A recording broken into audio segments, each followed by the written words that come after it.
अस्सलाम वालेकुम ख़वातीन व हज़रात, मैं हूँ साजिद रज़ा तहीम और इस वक्त मौजूद हूँ यूरोप के एक इंतहाई खूबसूरत मुल्क नीदरलैंड के दारुल हुकूमत और एक इंतहाई हसीन शहर एम्स्टरडम में, जिसे शुमाल का वीनस कहते हैं, नहरों का ये शहर।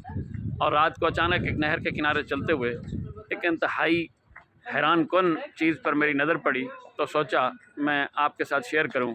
और वो हैरान कुन चीज़ ये है, ये टार्चर म्यूज़ियम। आप इसका नाम मुलाहिज़ा फरमाइए, टार्चर म्यूज़ियम।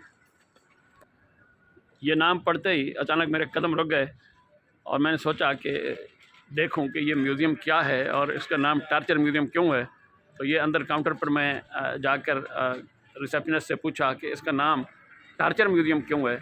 तो उसने कहा कि हम टार्चर इंस्ट्रूमेंट्स की कलेक्शन है हमारे पास, और इंसानों पर टार्चर करने के जितने भी इंस्ट्रूमेंट्स आज तक बने हैं उन सब की कलेक्शन हमारे पास मौजूद है, और उन सब की एग्ज़िबिशन हम कर रहे हैं।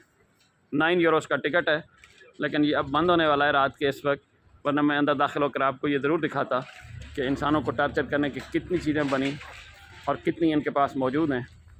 लेकिन अब 9 बजने वाले हैं और अंदर दाखिल होना मुमकिन नहीं है, वरना मैं आपको ज़रूर दिखाता। आप कभी नीदरलैंड एम्स्टरडम आएँ तो आप ये टार्चर म्यूज़ियम देख सकते हैं।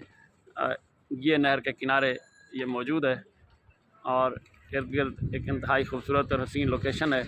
नहर है, रात की रोशनियाँ हैं, ऊंची ऊंची बिल्डिंग्स हैं, खूबसूरत लाइटिंग्स हैं, लेकिन उसके बिल्कुल वस्त में एक इंतहाई बदज़ौक़ और बदसूरत चीज़ है, और वो है इंसानों को टार्चर करने के इंस्ट्रूमेंट्स का म्यूज़ियम। उम्मीद है आपको वीडियो पसंद आई होगी और आपको अपनी नौयत का ये वाहिद और मुनफरद म्यूज़ियम, जो मैंने इतने अरसे से यूरोप में ट्रैवल करते हुए इस तरह का म्यूज़ियम ना कभी सुना है ना देखा है, ये पहली दफ़ा अचानक एक ऐसी चीज़ पर नज़र पड़ी, तो मैंने सोचा कि आपके साथ शेयर करूं। उम्मीद है आपको वीडियो पसंद आई होगी। अपने ख़यालात से आगाह कीजिएगा।